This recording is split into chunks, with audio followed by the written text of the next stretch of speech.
Right then, this is a quick walk around video for a very smart car. This is a Honda CR-V 2-litre SR automatic. See there, it's on 63 plates. The car's now covered 70,300 miles. I do apologise because I have used it for the last few days. It was on 69,900 or something when we bought it, so it has crept up slightly, but it's neither here nor there. Front of the car's in lovely condition, sorry, I should say, absolutely beautiful. Lights and lenses, you can see, clear, intact, or no cracks or condensation in them. Bumper, very clean.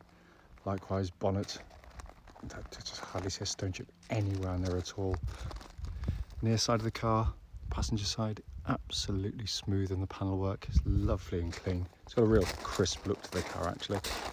Near side front alloy, absolutely fantastic. Panel works wonderfully clean down the side. Near side rear alloy, again, beautiful condition. Worth pointing out, it's had very recent tyres on the car because they're all above 7mm, so they've got tons of tread. Going on the back again, no obvious marks anywhere. Offside, driver's side, again, absolutely mirror smooth down the side of the panels there. Offside rear alloy, beautiful condition. The remaining panels are absolutely superb on the car. And final alloy, again, really nice. Just with the tiniest bit of light curbing right on the outside edge, but nothing to write home about. But externally, the car is in absolutely beautiful condition. It's coming inside the car now, partly in the shade actually, because it's much easier to see more clearly. Massive boot, and it's been kept beautifully. Not always the case with CR-Vs because they're normally very heavily used. Coming to the back, wide opening rear doors. You've got this beautiful half leather interior, which again is in absolutely stunning condition. It really, really is. Because this is where the kids normally sit, and you know, to be fair, they're normally, you know, kids are like mine. They play with them, they drop things, they spill things. But this one looks as though it's been child-free. On the passenger side, on the front there again, all very clean on the door cards. Passenger seat just shows virtually no wear at all. Finally, coming to the driver's door card. Again, very clean and tidy. Footwell area is nice and clean. Sorry, it's a bit mottled from the sun coming through the lit tree there, but trust me, the driver's seat's in fantastic condition. So inside the car now, as always, the engine's running through the section so the dash can be seen illuminated. Dashboard looks absolutely as new, it's in beautiful condition.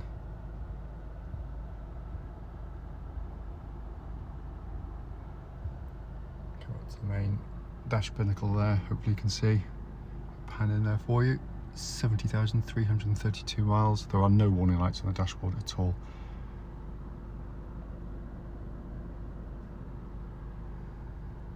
If I pan it up here for you as well, pop the car into reverse, you see rear parking camera working exactly as it should.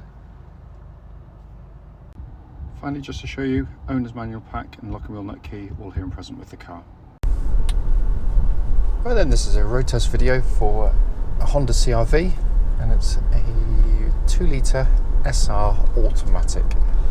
The car is registered SA63LSJ, and mileage at the start of the road test is 70,324 miles. The reason we do all of our videos is very, very simple indeed. It's to ensure that if anyone's actually looking at any of our cars online, they get to see the advertised car actually in operation. Like far too many people out there have been to see cars which have looked absolutely fine in photographs and descriptions, but only to get there and find out it's actually got an obvious fault that shows up as soon as you drive the car, so hence that's why we do it.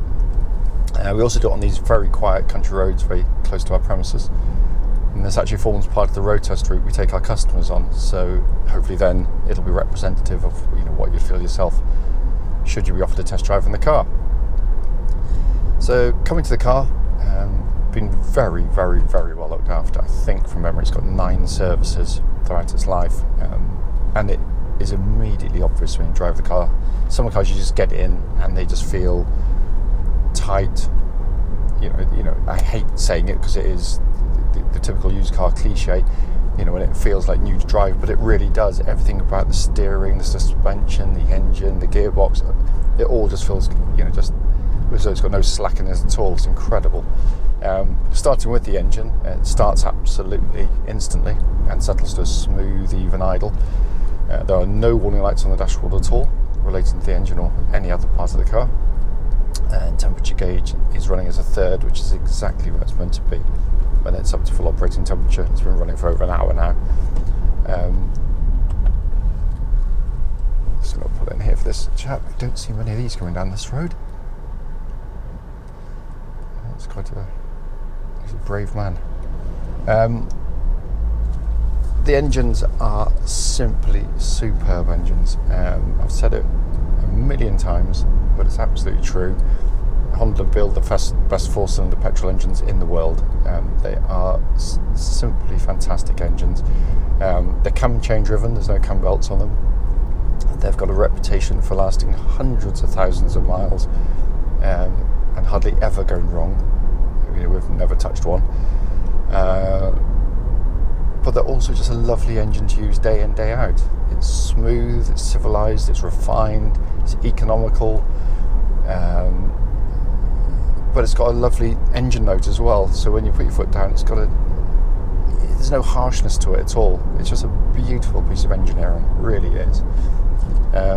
Automatic gearbox, like the engines, renowned for being incredibly tough and strong. So much so we've never ever touched one, and I don't attempt fate, but that's the case. The ratios chosen for it, obviously very carefully, chosen to extract the best out of the car, both in terms of performance and economy, because obviously it's a bit of a compromise as to what you do. Gear changes are very slick and smooth on the move. You do have the option with the cars of having these little paddles on the steering wheel. Rarely used, but it's a manual function for the gearbox. You don't have to pre-select anything, you just pull a tab as and when you want to use them. The left-hand one goes down the gearbox, the right-hand one goes up the gearbox. It's actually really handy if you wanted to do an overtaking manoeuvre. Let's say a tractor's in front, you just want to zip past it. Because the problem with automatic gearboxes is they haven't got eyes, so they can't see what's coming the other way. But their inclination is to want to change up as early as possible to get the best economy, which can be an interesting concept when you're halfway through an overtaking manoeuvre and it decides to change it up. Then you've got to put your foot down to get kicked down. It can seem like an eternity because you're panicking, but it probably only lasts about a second or so. But basically, at any speed, it doesn't make any difference. Just pull one of the tabs back. So if I want to go down the gearbox, pull this one back, select me fourth. Could go down to third, maybe even second, to really put my foot down, accelerate past something, change up using the right hand one, but I'm controlling when it changes its gear. And then you finish what you're doing, after a few seconds, as it's already done, it turns the auto function off. It's very handy and works perfectly.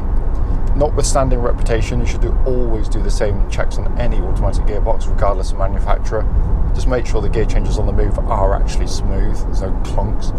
But particularly when you're selecting drive or reverse, when you're from neutral rather, and you're stationary, there shouldn't be any sort of thunks or clunks as it engages. And this gearbox is perfect in every way. New Honda HR-V, they look lovely, I have to say. Coming to the steering and the chassis, the whole feel of the vehicle is incredibly car-like, and Honda know this market so well. The CR-V is the best-selling SUV in the world, and there's a very good reason for it. It's the way it drives, as well as the practicality and reliability. The steering is really nicely done, very nicely weighted. It makes the car feel very, very confident on the road. Minimal turn, the steering's, as soon as you turn the wheel, the car's going with it. It also tracks absolutely dead straight. There's no vibrations at this speed or any speed up to the legal limits, all in fine order there.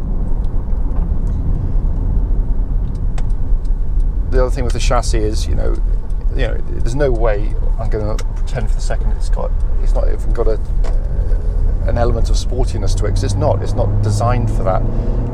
It's designed basically to give you very compliant ride, which is what it's got. It's very comfortable indeed, very well judged on all surfaces, but also when it comes to cornering, The problem is I've driven some cars, I've said in many videos, where you get in them and think, crikey, this is incredibly comfortable, almost like shockingly comfortable. Then you find out why. Because when you go to a corner, they can lurch, they can pitch, they can wallow. And the classic one, like the one coming up here, I'm going to leave it a little bit later just to try the brakes as well, because there's no pulsing or vibration. They're perfect, actually. So this is a tight corner, comes back in yourself. Doesn't look like much, just go round. But there's no fuss with the car. It just goes round. Other cars can kind of lean in and they get a lot of secondary motions. And also, but it applies to every corner, because these are incredibly capable cars. You know, I've gone across Wales, beautiful roads for sporty cars, and it just flows absolutely beautifully. There's also no sort of nasty sort of clunks or rattles coming from the suspension at all, so all in fine order there. Worth pointing out, once I've finished all this, the car will be going off for an independent MOT, so all these things are going to be checked anyway, so that's a matter of course.